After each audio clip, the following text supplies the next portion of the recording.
critical thinking, and innovation designing. The definition of innovative and design thinking is the ability to come up with new ideas and novel approaches to problems and about being creative and flexible. The perception that innovation means big ideas occurring on a macro level is only partly true. Smaller and incremental changes are the other half of the story and can even lead to a new innovation altogether. While think outside the box is often the go to advice for innovation in most of the cases. And it is also said that the unconscious mind often produces results at the least expected times. And I hope at the end of this session, you will gain values and knowledge regarding designing and innovation. Thank you. Good evening. Today we have our expert guest speaker, Mr. Pradeep Kumar, lead and experienced data scientist at Clairvolex IP మీరు Solutions. Video of చేసుకో మాట్లాడుతున్నారు. He is known for his work in the field of data science for about 10 years with expertise in cognitive and semantic computing and developed end-to-end analytical solutions. He worked on various domains, including data mining, graph database, web crawling, natural language processing, machine learning, chatbots, big data environment, and many more. He is also an expertise with various programming skills like Java, Python, C Sharp, Scala, JavaScript, and so on. He has worked for many reputed companies, including Wipro, Big Tap Analytics, Read Elsewhere, and Agile Technologies. It's a moment of extreme pleasure to welcome Mr. Pradeep Kumar for today's session. We are really happy and delighted to have you here. I'm handing over the session to Mr. Pradeep. Thank you. Hey, hi Shania. Thanks a lot. Thanks a lot for the intro speaker too. Hope everybody can hear me. Yes, yes. Yeah. So let me just get into the session.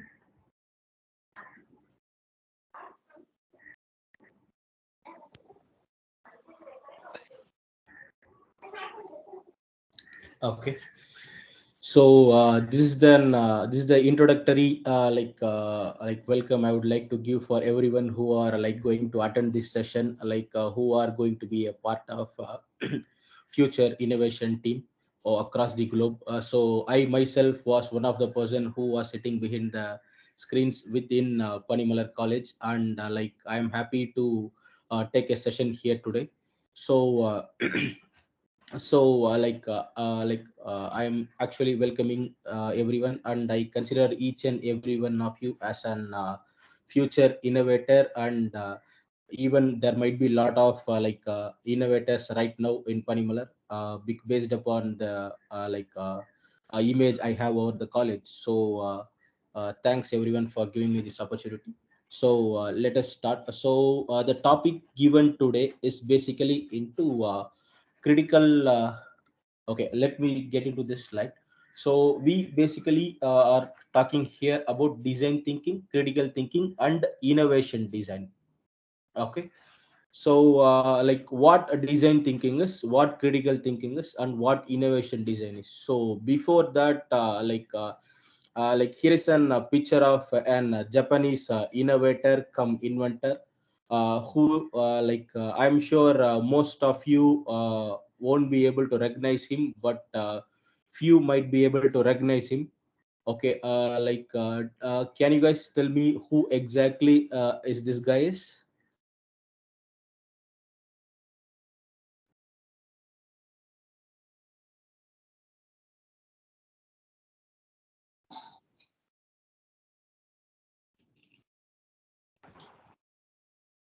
Okay, so Go on. yes.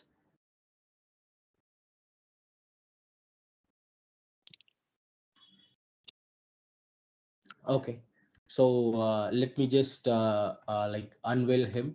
So he's basically Izama Akasaki, who is an Japanese physicist who is an inventor of blue LED. Okay, so he's the brains behind A to Z LED lights, which are being used today, and he's an Nobel Prize winner. So like why blue led is very important is and why he is considered also as an innovator is invention is discovering something new, and innovation is basically uh, like when already an invention is there, you are going to enhance it and making it better for everyone.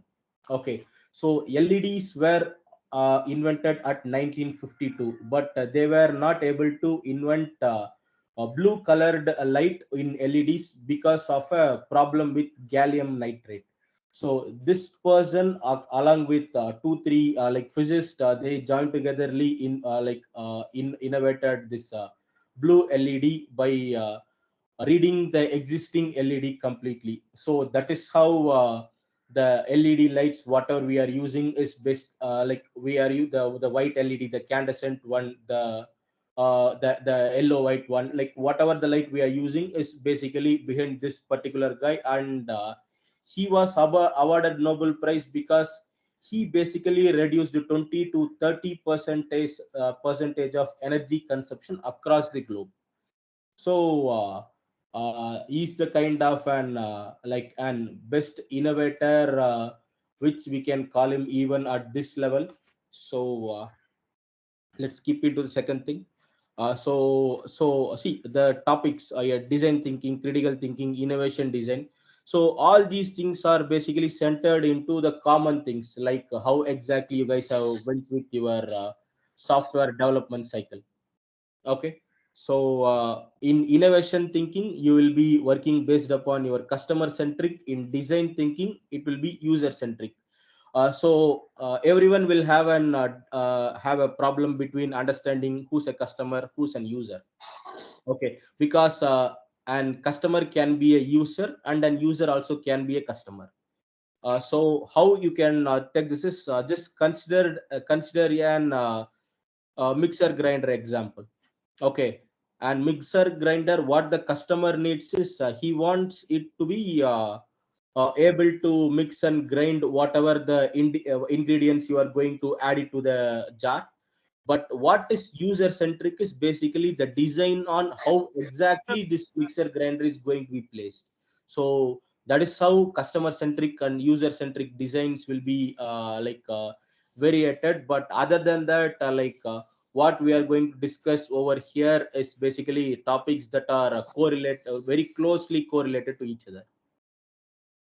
Am I good to go, Shania? Is everything okay? Yeah, yeah, yeah. Okay. Yes. Okay.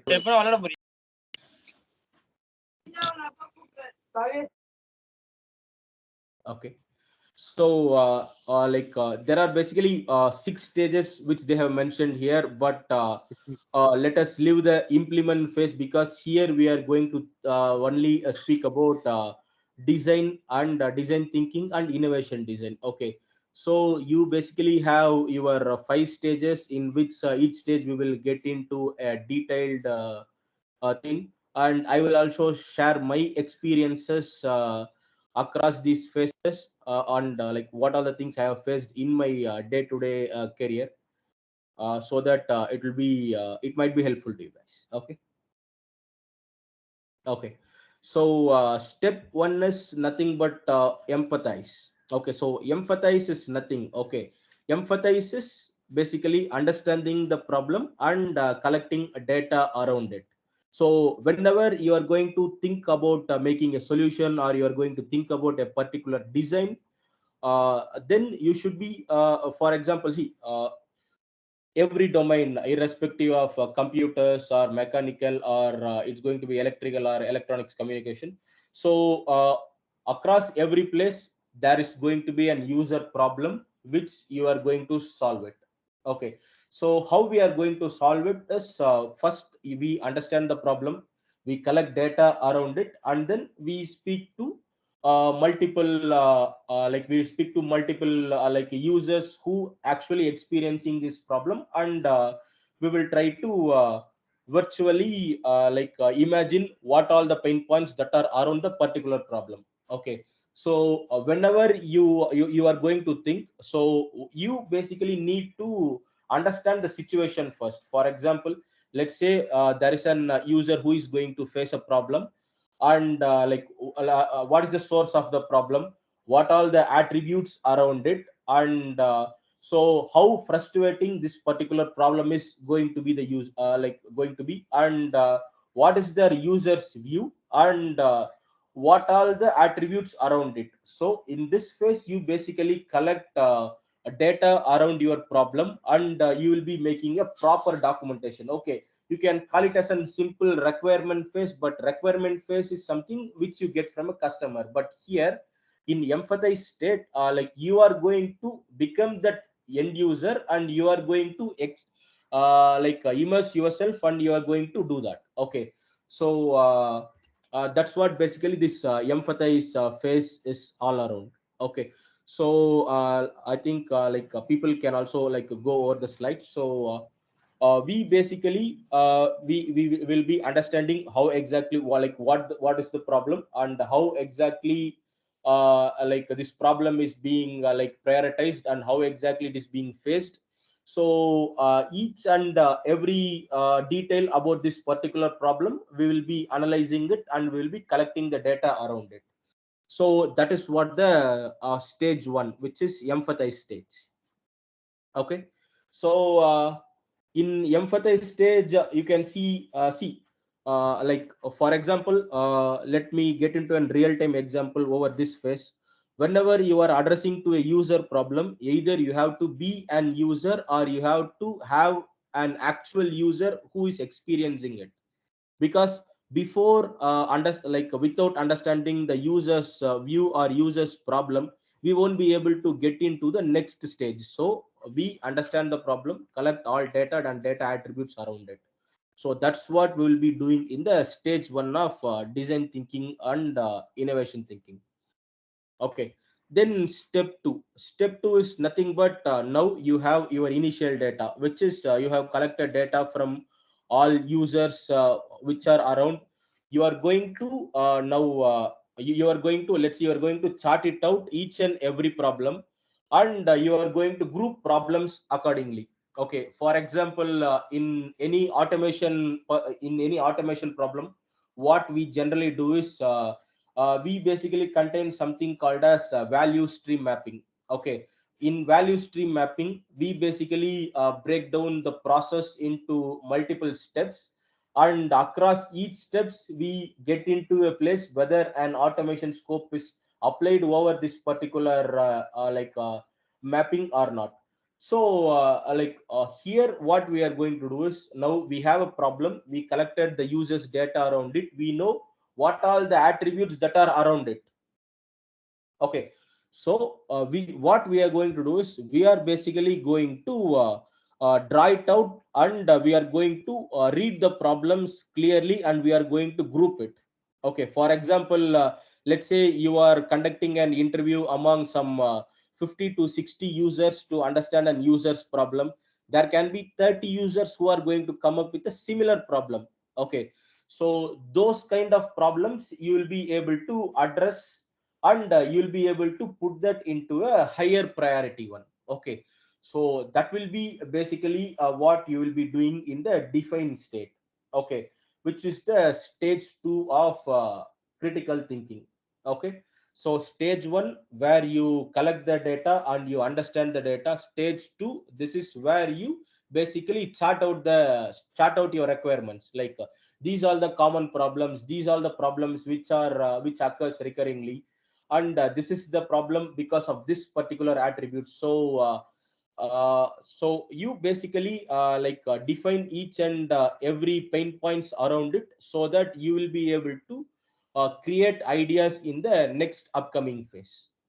Okay, so phase 3, which is your ideate phase. Okay, it is nothing but where you basically generate ideas of it. In step 1, you have a problem, you collected data around it, and you understand what all the users problems.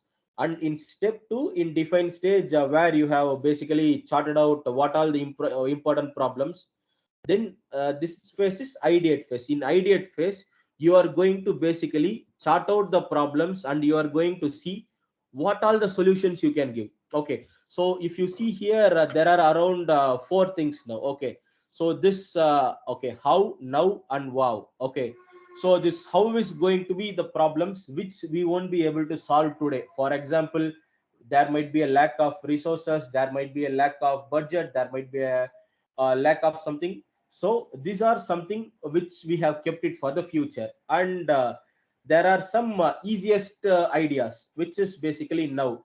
So where you can easily implement it. It might take a week, or it might take maximum a month to implement that particular ideas, which will basically solve the problem.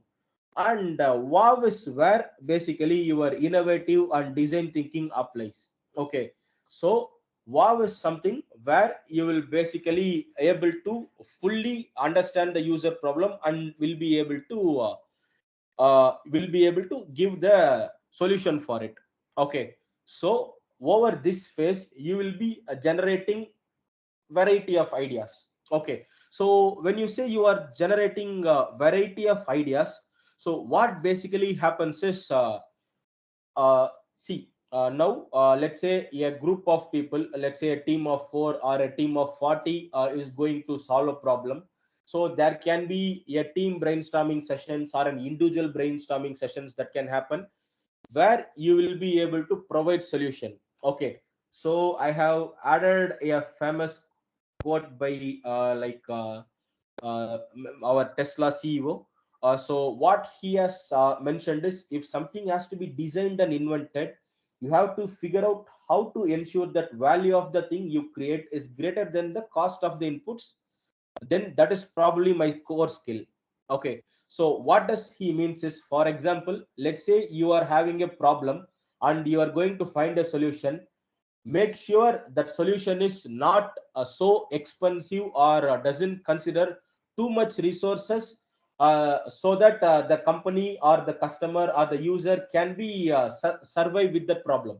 Okay, so don't make your ideas very complimented, very complicated, and don't make your ideas which will basically involve a huge amount of resources or budget towards it.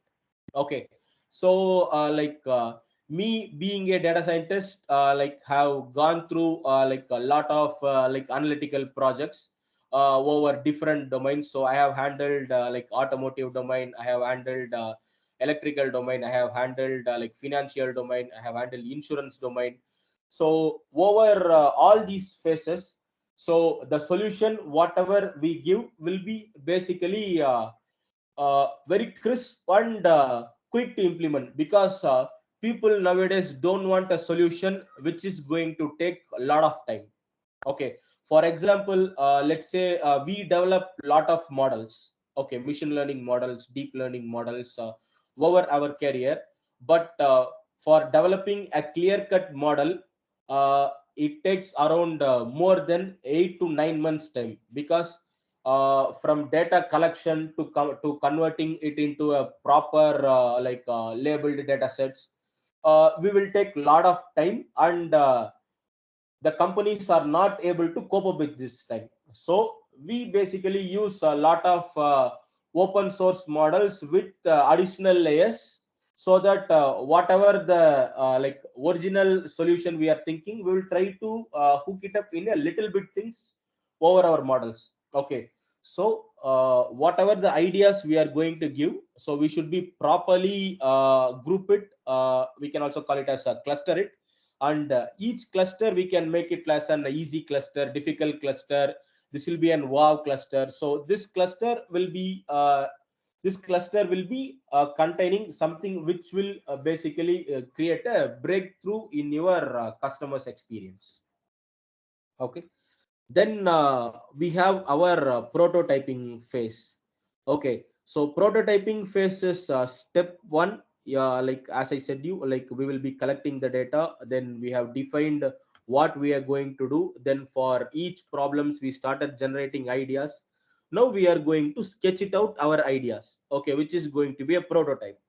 Okay, so in today's world, for every product we make prototypes. And that's from vehicles to computers, mobile phones, even spare parts, people started making prototypes. So how prototypes are being built is they starts with basically an wireframe, and wireframe in the sense, so for example, I'm just going to take a plain paper and I'm going to sketch it out things like this is for example, let's consider an application example as I have shown you.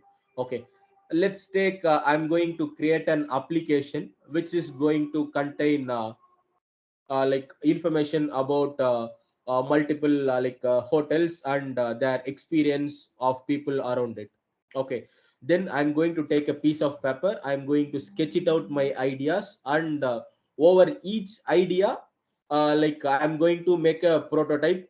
Okay, so when we are making prototype, we won't make single prototype, we basically make more than 3 to 4 prototypes, so that based upon customer or users agreement, we went into a prototype, and we will bring that into development phase. Okay, so uh, you can start with a piece of paper, start sketching out things, and you will basically draw, this is how my product is going to be. And as a step two, people nowadays use 3D printers over mechanical projects, or even like EC or any robotics projects. People started using 3D printers to make their prototypes, and once their prototypes is actually being agreed, and then they went into an product building phase, which is going to be the implementation phase. Okay, so over here, uh, so our basic goal is we are going to develop a prototype which is going to impress the user. Okay, so impress the user in the sense your prototype must be very user friendly. Your prototype should be also covering customers functionality layer basically. Okay, so once you are done with the functionality, then user experience is step 2, which will get into your prototype. Okay, this is how my navigation is going to be, this is how I navigate through other pages, this is how I bring in other links, this is how my webhooks are going to work. So this kind of prototyping ideas will be the fourth stage of your design thinking. Okay, so once your prototype is done, then we are going to test it. Okay, so testing, I hope a lot of people are thorough about testing. So for example, based upon the given requirements, either is it customer centric or user centric, respected audience will be called upon for testing. And for each testing, we will gather a number of feedback, and over testing we will know there can be lot of modules, and there can be lots of places over your webhooks where it generally fails, or it fails to make a request or something. So over those phases, we basically try to fix it and reiterate the test completely. So for example, let's say a car will basically go into like minimum 242 or 246 testings checks. Okay, so under each stage, the car will be pushed into multiple environments and multiple kind of testings, and then you will be able to get your results over that. Okay, and each test results will be carefully documented, and it's going to be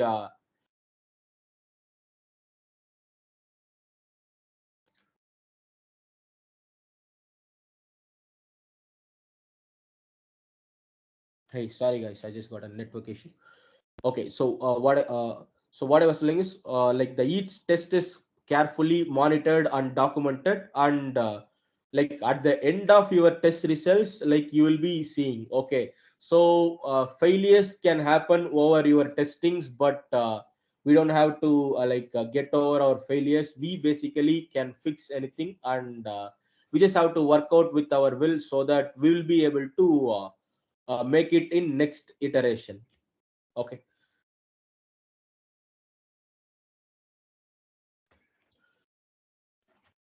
Okay, and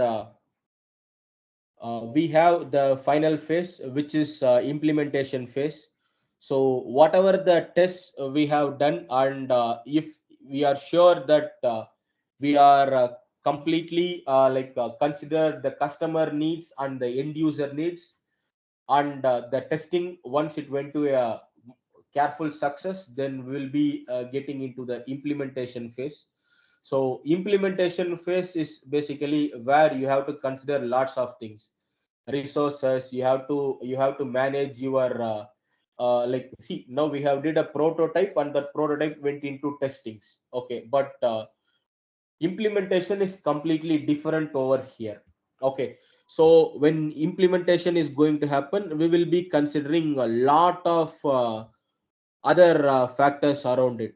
Okay, for example, there are thousands of project where we have a successful prototype, but it might have not went into production due to budget constraints, or lower availability of resources, and similar reasons. Okay.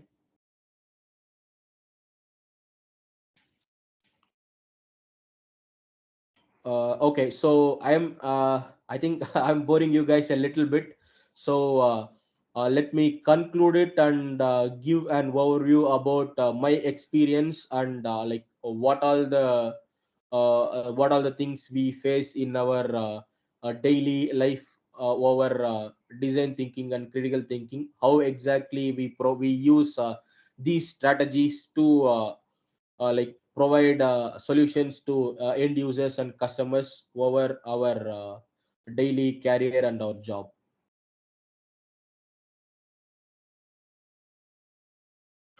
Hey Sharanya, can I proceed? Yeah, hello. Yeah, Yes, yeah. yes, you can continue. Yes. Okay, thank you.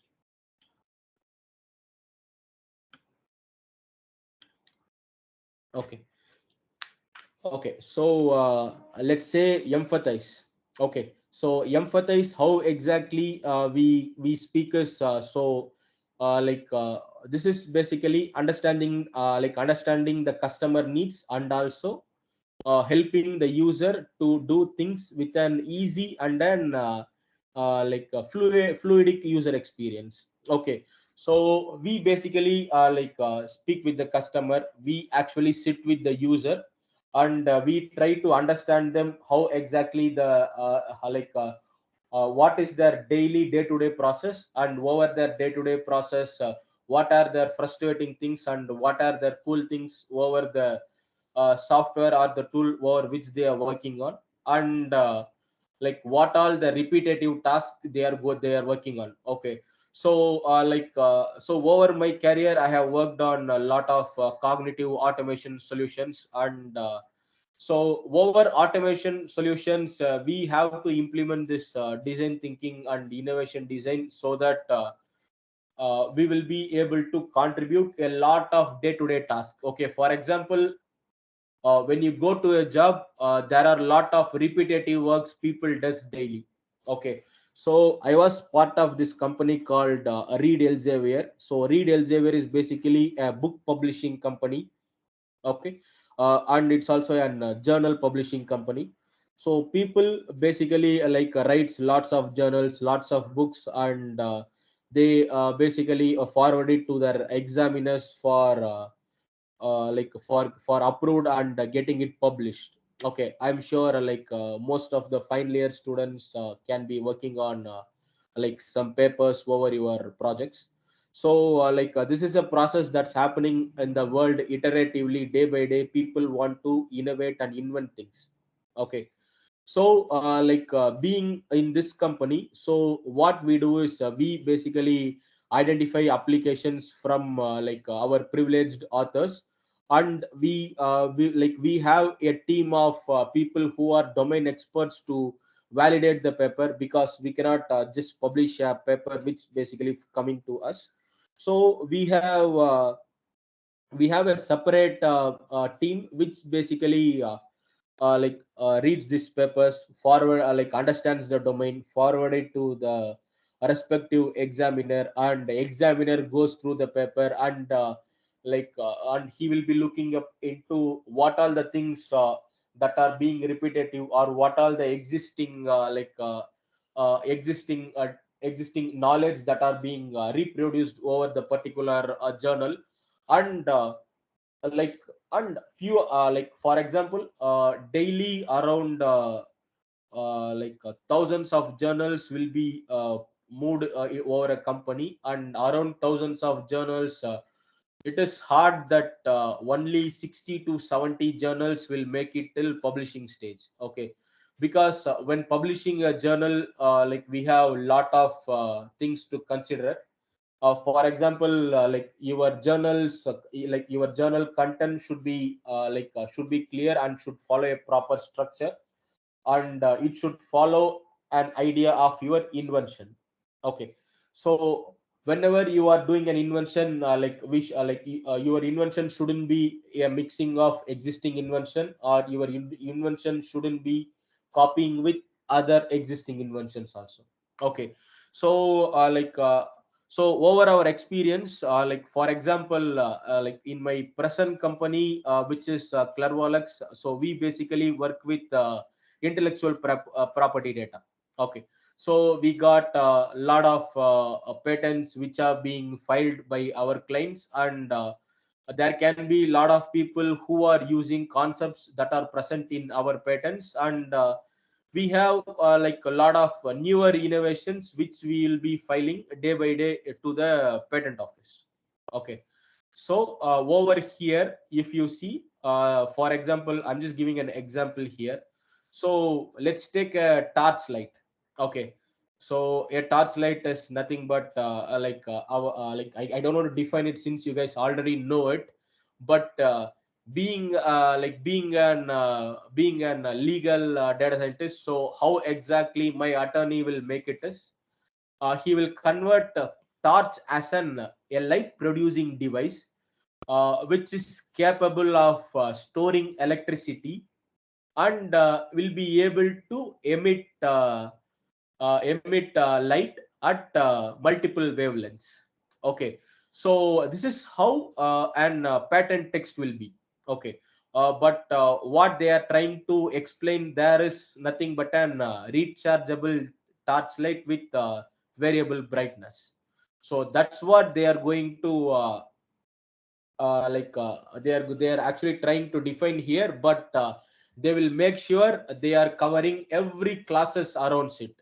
Okay, so during ideate phase, they will make sure they are covering all possible things. Okay, so sometimes you can create you can file a patent of torchlight with one LED or one possible bulb.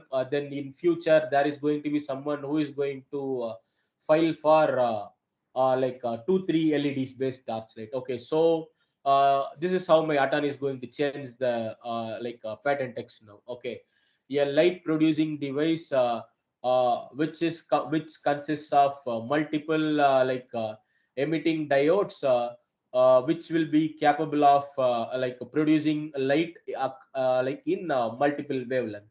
Okay, so this is so there are different ways you can basically express a product in patent terms, but that is how patent works. Okay, so design thinking, critical thinking, and innovation design. Let's say you are inventing something new. Okay, so let's say I'm inventing something new. What is my gain out of it, and how people are going to award my innovation. Okay, so we have seen this Izumo Akasaki guy. So when he found this blue LED, he just got some 70 euros or some $70 increment for whatever the discovery. But when his patent got approved, he got around $8 million for this particular blue LED patent. And now every light company, whomever working on LED lights, is going to pay for Isamu Akasaki for his blue light patent, which is a major component over your LED light. Okay, so this is how your intellectual property works. So for each country, we have an patent office where people will be filing their patents. So from your patent filing to patent grant, it will basically take around 1 to 3 years, depending upon how good your patent description is. Okay, this is not only limited to computer science domain, but it is limited to any domain. Okay, it can be mechanical, it can be automobile, it can be civil. Like for multiple domains you can file patents, but you have to make sure whatever the invention you are trying to make is not going to hurdle any other existing inventions, are going to be a different way of expressing an existing invention. So that is strictly not going to be allowed. So me being a patent data scientist, what we do is, we have some privileged customers, the names which I cannot reveal. So the customers will have their own patents, and they have these patents across the globe. Okay, for India there is a separate patent office, for US there is a separate patent office, for Europe there is separate patent office, for individual country we have a different patent office. So once your patent is being approved and it is filed in patent office, whatever the whomever the people who are going to use a concept from your patent should be paying royalty for you. Okay, so this is how intellectual property works. And I'm sure you guys have will be following a lot of news where Apple sues Samsung, or some other company suing, Intel is suing Samsung, or so this is how this patent works. Okay, for example, people are being paid for their critical and innovative design inventions, which are being filed across the globe, and they earn out of it. Okay, so these are any questions with anything, guys?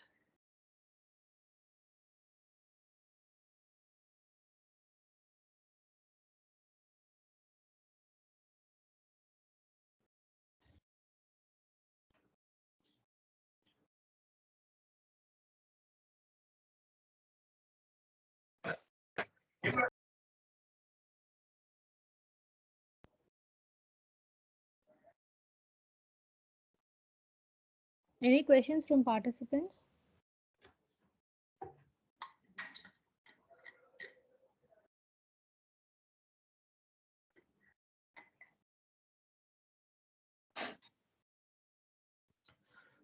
Okay, Sharani, I think we're good.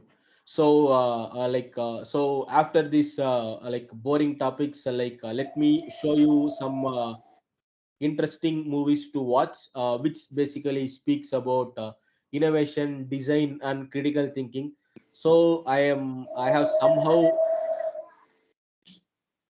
somehow managed to collect one of these fantastic movie collections for you, which speaks about innovation and design across multiple domains.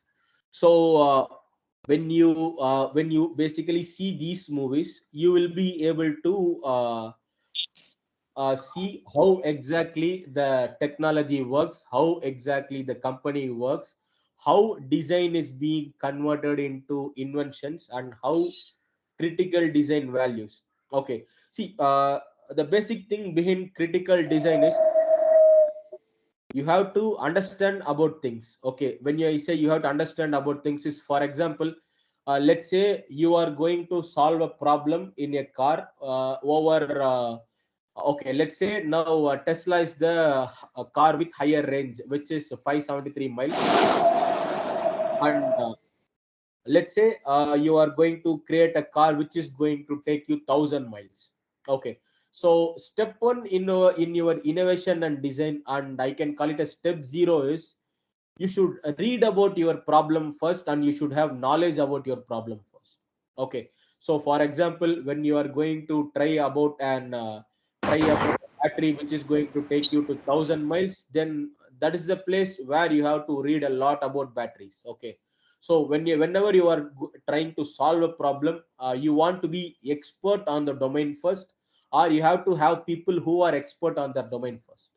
Okay, so these movies are some movies which I got inspired over innovation designs and critical thinkings.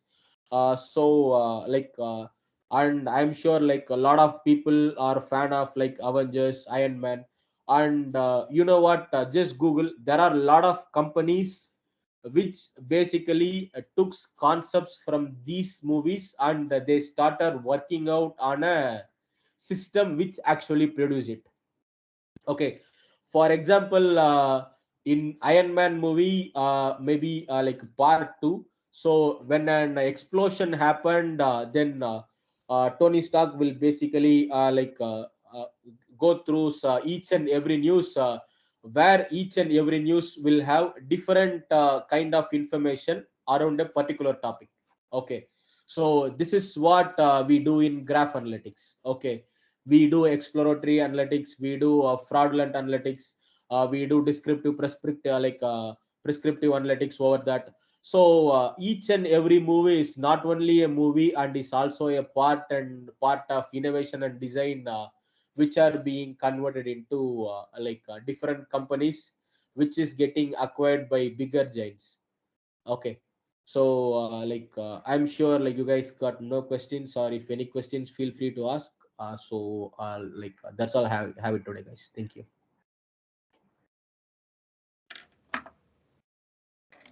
Any queries or any questions from the participants that you'd like to ask him?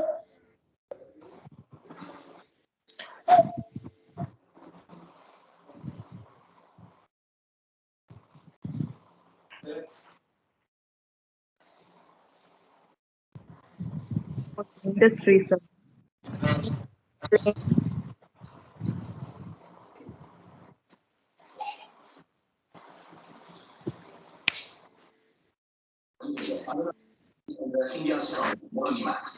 Any questions?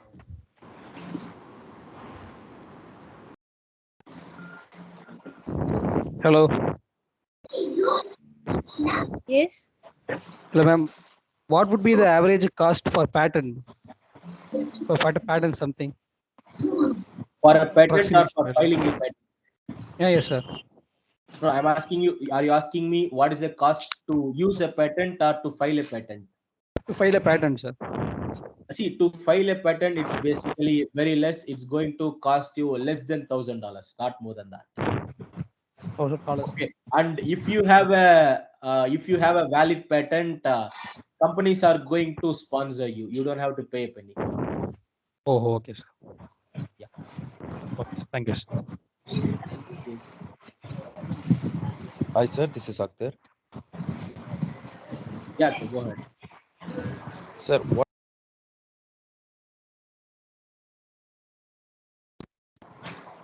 Hey, sorry, Akhtar, I just lost you.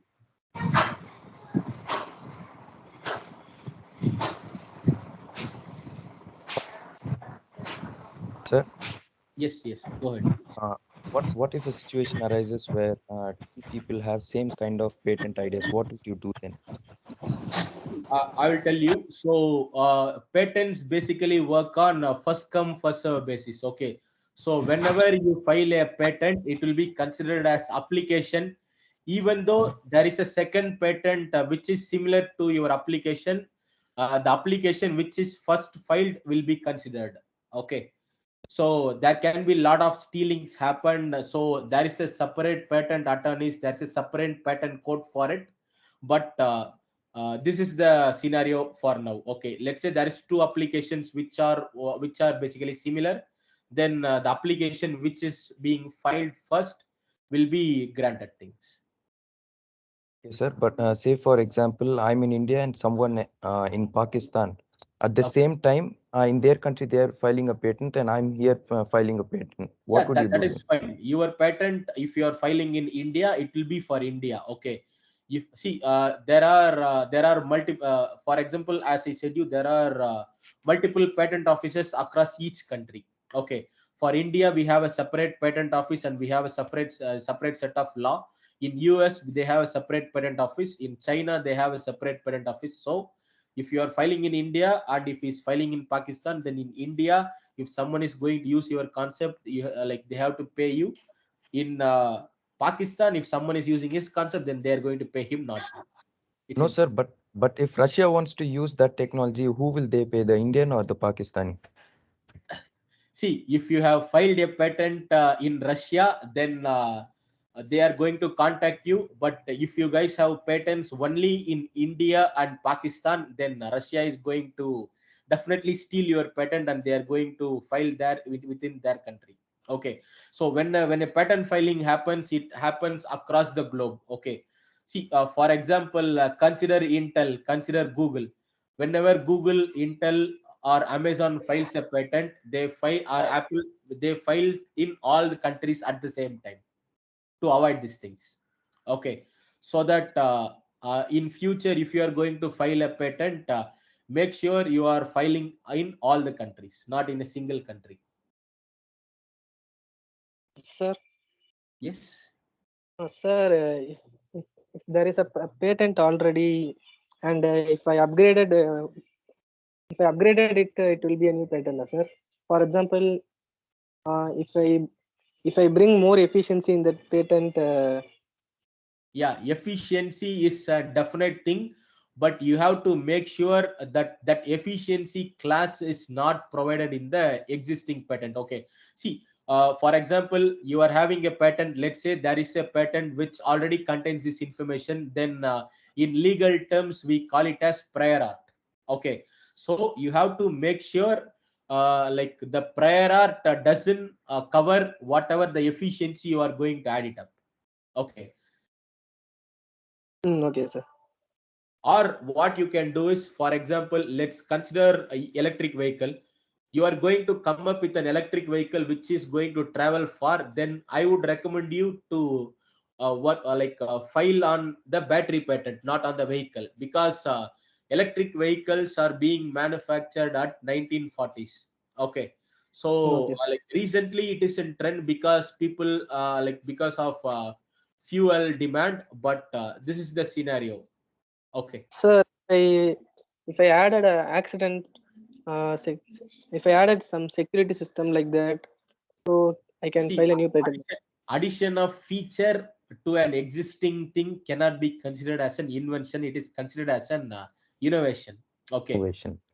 Invention is something which is brand new or completely different approach than whatever the system that is available now. Okay.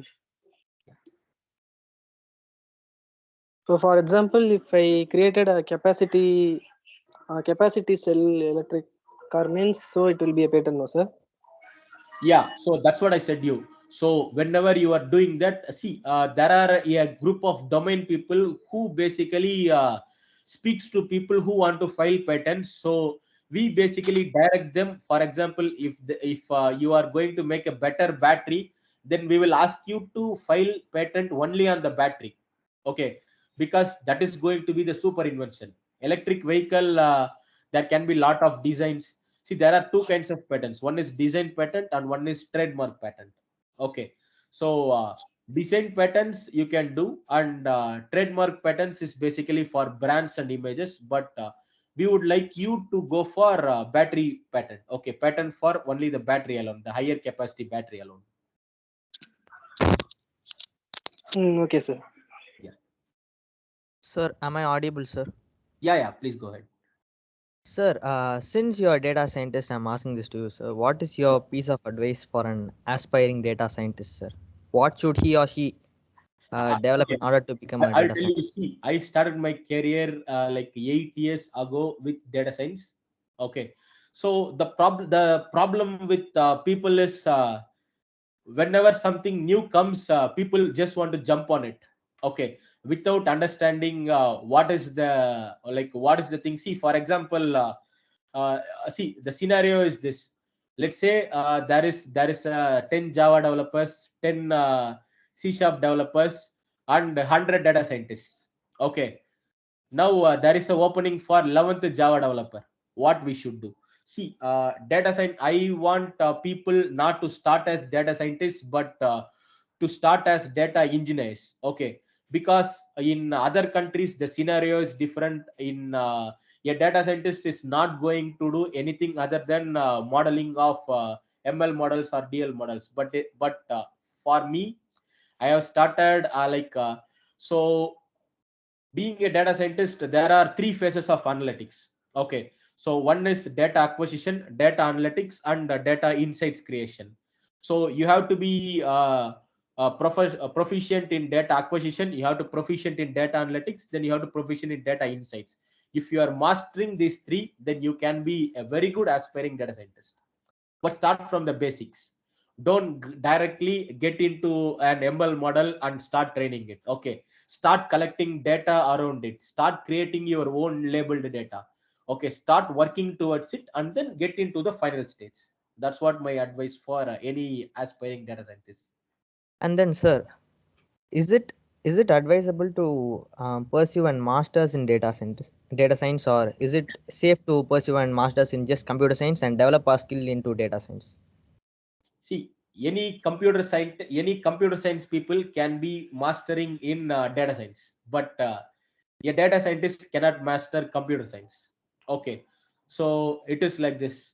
The people I have worked across the globe in UK, Europe, lot of data scientists are actually Sir, not how computer. how how is it different, sir?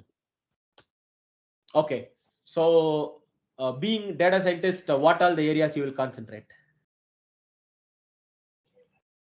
On data, sir. Okay, Maybe statistics, okay, probability, okay. and that's it, sir. Now consider you have an 1 trillion data set which you are going to work it out. How you are going to work it out? Can you repeat it, sir? You have a data of 1 trillion labeled data sets. How you are going to work it out? Maybe by plotting a model graph and taking the necessary values Okay. from it, data See, from it. okay. When you want to do over an 1 trillion data set, we cannot do it in our normal machines. Step one, we need to get into distributed computing. Step two, and the thing is, I'm telling you can be an computer science engineer and get into data science, because in computer science you basically, in data science you read only about data. Okay, like I have a data which is going to come from a source, I'm going to analyze using any open source tech or my custom tech which is going to give me meaningful insights out of the data. But in computer science you read about things that are helpful for data science. Okay, see, for example, threading okay, so okay, maybe I can put it this way. Okay, see, and computer science engineer can be hired in Intel but not a data science engineer. Okay, because computer science engineer basically knows everything around a computer, over processors, over embedded systems, everything. Okay, but a data scientist is going to work on only data that are being produced by some sensor or going to coming from a data source. So if you read completely about a computer and get into data science, it will be superficial. Yes, sir. Thank you, sir. And then, is there any means of contacting you after this seminar, sir? Yeah, I can provide my LinkedIn details. You can just message me over there. Yes, sir. Thank you, sir. Sure, thank you.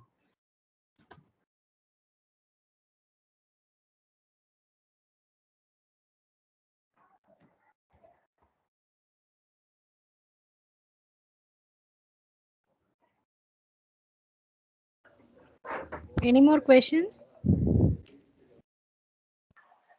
Sir, I'm having a doubt.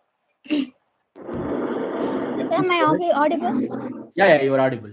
Please go ahead. Sir, there is an department, artificial intelligence and data science is there, no, sir? Okay. Sir, the both are different or are based on the same one, no, sir? Okay. What is the difference between the artificial intelligence and data science, sir? Nothing, ma'am. Both are actually, artificial intelligence is going to stand on top of your pyramid, where data science is a branch of artificial intelligence. Okay. Okay, sir. These Artificial are the building intelligence is blocks. basically a concept. Okay. Okay, sir. So you cannot basically define it. Even data, okay. So artificial intelligence means a machine is able to takes its decisions based upon circumstances. Okay. Okay, So sir. if you are writing a C program which is going to have 10 different if classes, and if it is going to satisfy an user need, you can call it as an AI program. Not an issue. Okay, sir. Okay. So all So, these things are technological terms. okay, sir. For data scientist, is artificial intelligence is enough or not, sir? Yeah, you can be, if yeah, when you cover artificial intelligence, you will be covering data science also. Okay, sir. Thank you, sir.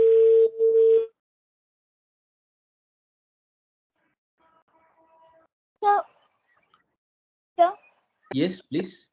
Python is enough, or C++ is also needed, sir. Okay.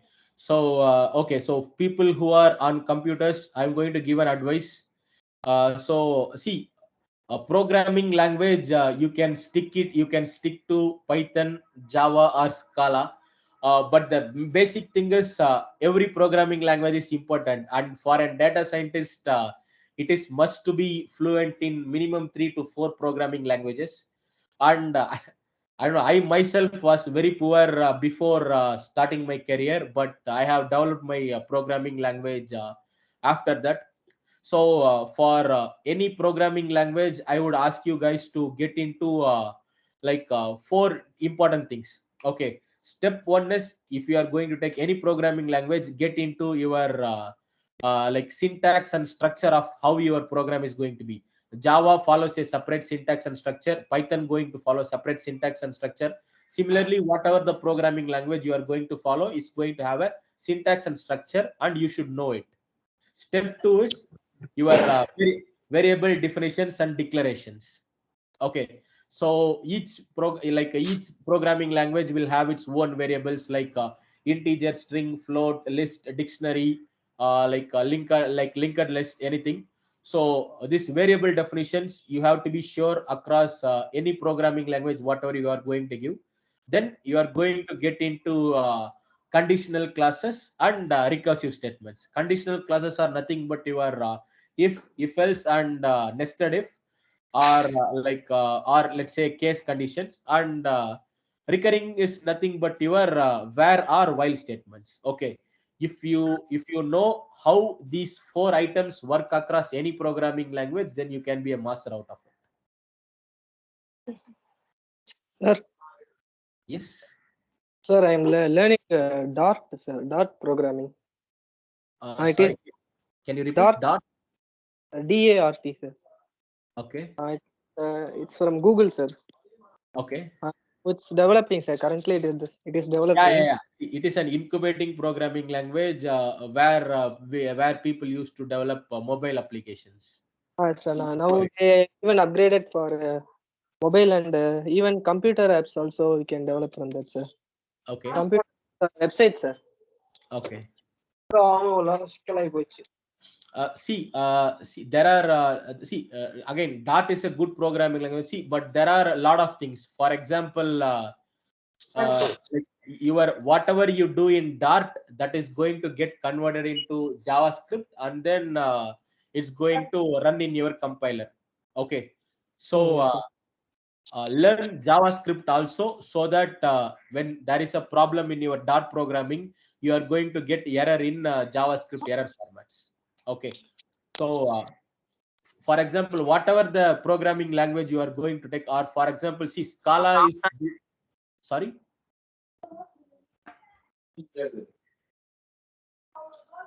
Sorry guys, I lost you. Not me. Sir, you can continue, sir. Okay, so that's what I was telling. Okay, see, there are a lot of programming languages which basically is an compiler level language. Okay, so when you run a program on backend, it will be running a different code. For example, there is something called Cucumber script. Okay, so whenever you run a Cucumber script, it will get converted into a proper Java code or Python code, and then it will do. Okay. So you don't have to program on it, rather you can just command it. செட்டுனா அந்த சைடுல எல்லாம் 2 சேர் வருமா? Sanjay, mute your mic. Okay, sir. Yeah, please. So I should also learn JavaScript now, sir. You should Basic. learn JavaScript so that when error comes in your dot programming, you will be able to identify them. Yeah. Okay, sir.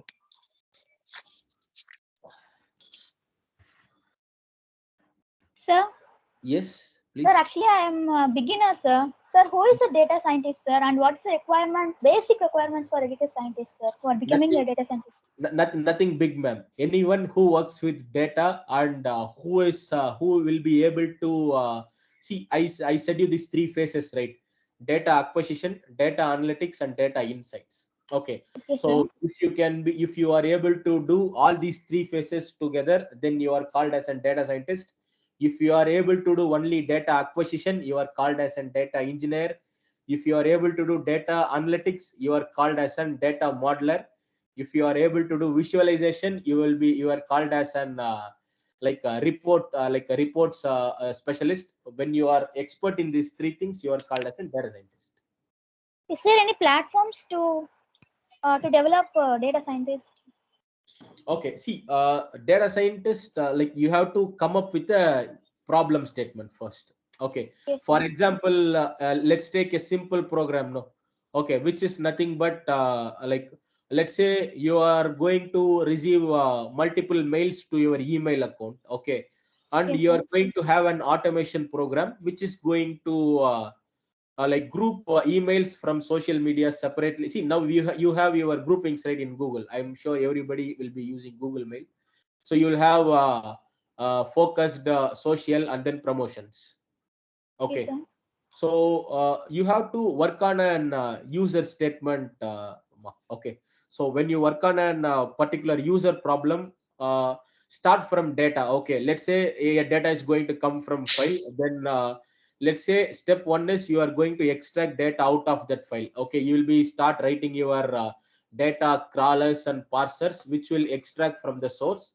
And then you can use, most of the data scientists today use four five tools only. Okay, let's say Yes, sir. like scikit, tensorflow, okay, keras, and like these are the main open source packages which we use widely across ml and dl modules. Okay, sir.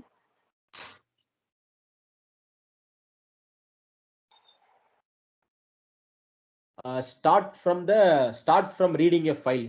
Okay, so first to start as an aspiring data scientist, start with data acquisitions. You have to start working on files. Just read from a text file and write to a text file. Then step two is read from a db, then write to a db. Step three is read from web, write to web apis. Then step four is your api hooks. Okay, Yes, that's how you can go forward. Sir, we need a graphics card, sir, for big data analysis. Nothing like that, sir. Only for deep Machine learning, learning. when you are working on like image data. Okay, when you are working on picture or video kind of data. So we basically identify objects based upon the rectangles and triangles. So to run the matrix, we need data cards, like the graphic cards. Sorry, for So for normal data science problems, numerical we data, don't. we don't, sir. Sorry. For numerical data, For numerical data, you don't need an graphic card, boss. Okay, you can do no, it sir. in your normal processor. Because we need to convert the numerical data to graph now. For that, Sorry, boss, you are just breaking up. Can you come again? sir, we need to convert that numerical data now, sir. It will be like millions of data. We need to convert it into a graph now, sir. For that, we don't need us. No. Numerical data are not converted. Like they are being plotted, but again, it's going to depend upon your algorithm, whatever you are going to use. Okay, if you are going to use like any plotting algorithms like That, STM or hello. sir. You will mute yourself. Yes, sir.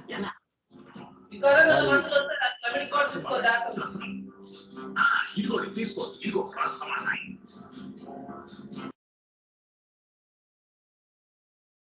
Hello. Yeah, you can Yes, sir. hear You me can now. go on, sir. Yeah, okay. So what I was telling is, for numerical data, you don't require a graphic card. See, I would ask you to guys to get into Google Colab. Okay. So Google Colab is an open learning system which comes up with an graphic card. Everything is attached. So you can get into a developer mode and you can use it. It's free. It's free of cost. Google Colab. Okay. Similar to Jupyter Notebook. Okay, sir. Sir, Yes. sir, I'm doing my data science course, machine learning, artificial intelligence course, sir. Okay. Google Colab only. Okay. If the course is finished, means is it enough for me, or I should do project, sir? Sorry, box. Come again with your last word. Yes, sir. Once I finish the course, means can I do project, or what I should do, sir? Or I can do extra course? No, once you are done with your project, what you are asking? Yes, sir. Once I finish my course, means can I go for the project, sir? I really am sorry, guy. You're just breaking up. Hello, can you hear, sir? Yeah, I can hear now. Please. Yes, sir. I'm from IT department, sir. Okay, you are doing a project in Google Colab.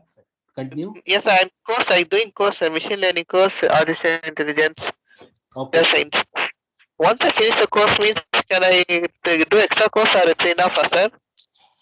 Okay, see, okay, maybe during our generation, it was like I have to take courses and a lot of things, but now you guys can explore into all open source materials that are available. Okay, so like if you guys are looking for data science materials or data science use cases, which is to be solved, or like solved use cases, I can provide you all those articles, guys. Like once this meeting is over, I will ask.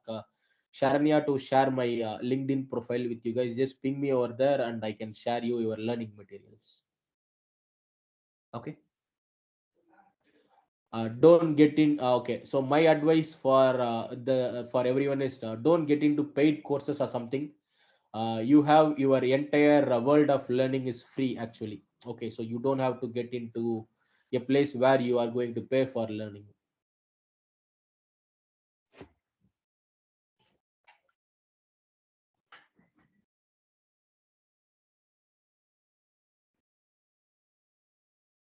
Okay.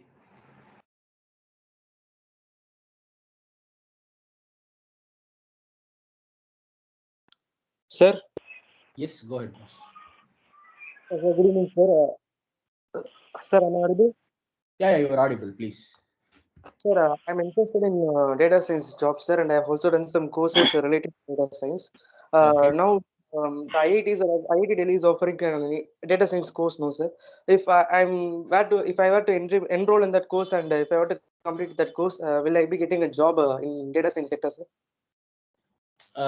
Okay, good question. See, the thing is, companies doesn't hire you for courses. Companies hire you for the kind of projects which you have worked on. Okay, if your final year project is in data science and if it is very innovative, then then just give your overview of your project in your resume, and and people are going to come for it. Okay. Okay, sir. Okay, Thank you, sir. explain your problem precisely in your resume. Mention the tools and technologies you have used. Then people are going to come for it. Okay, sir. I do not pay, sir. Is there any non-paid courses? Can you speak louder, someone? Sir, can you tell me some non-paid courses, sir? Yeah, I can. I'll share you guys.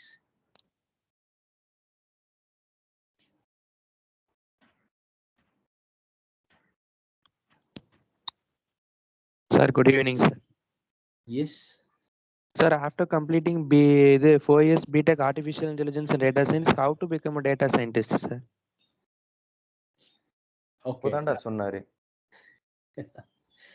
Okay. See, nothing, guys. As I said, you guys start working on individual modules. Okay. So you guys have worked on your AI and data science side for 4 years. Like what all the kind of codings you guys have gone through over this phase? Programs. Okay. Okay, sir. Thank you, sir. No, no.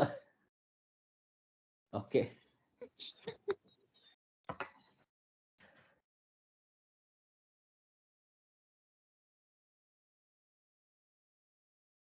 Any more queries?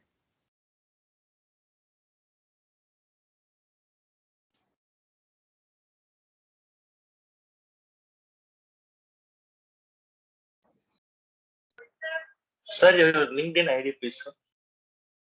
Yeah, I'm not able to chat over here. I will drop it to Sharanya. You can collect from her. Okay. Sure, sir. Thank you. Pradeep, you just WhatsApp me the LinkedIn link so that I can Yes. post it in the chat box. Yeah. I'm just doing it right away. Yeah, okay.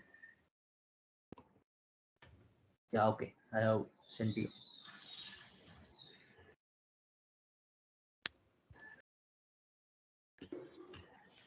Sir, how to develop my coding skills and programming?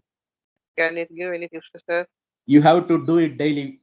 It's the only way to improve our programming skills. See, the thing is, programming is not about learning or reading things. It's about program. It's about developing programs day to day. Okay, so Yeah, can all over programming language or any specific one programming language is enough, sir?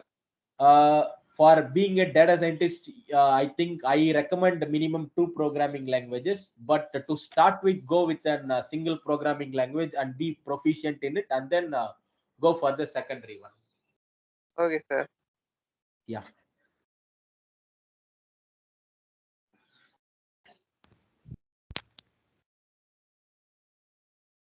I've shared your link in the chat box, and I think it can be viewed.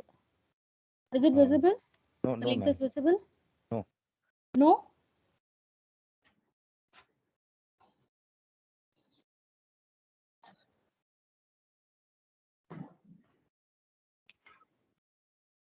I've given in the chat box.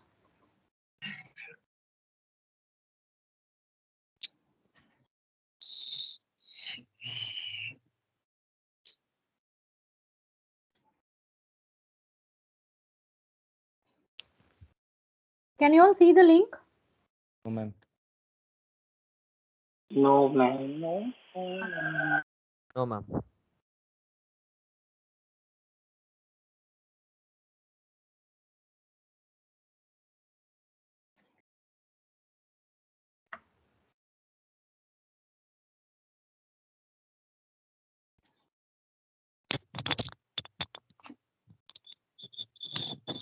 Now?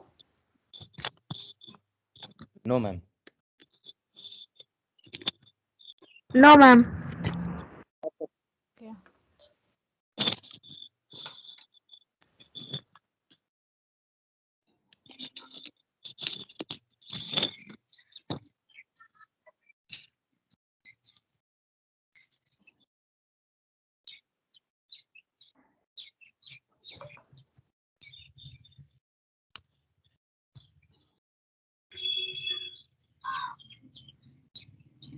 Okay, this is the link.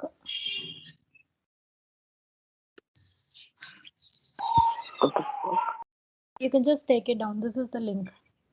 I don't know what is the issue with the chat box.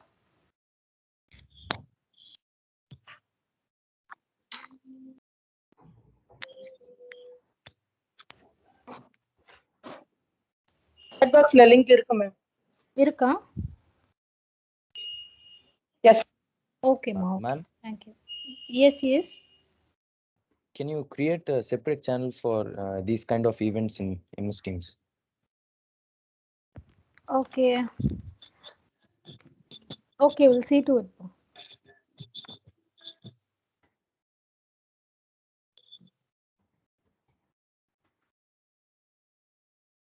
Okay, any more queries?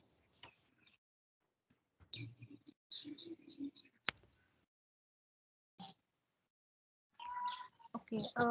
Okay. Thank you, Mr. Pradeep. It was a wonderful session and great presentation indeed. First of all, thank you for accepting our invite because it was a very short span of time, though you have your busy schedule. You gave us very good insights on various stages of this critical thinking and design thinking, like how to think or how to observe, and also fruitful information, especially about the inventions and patents. So your presence and the experience of yours you have shared will be really helpful for our students in a best possible way. Thank you. Thank you so much. Thanks, Sharanya. Thanks a lot. Thank you. Thank you. See you. Okay, we can wind up the session. Okay, thank you all. Thank you. Good.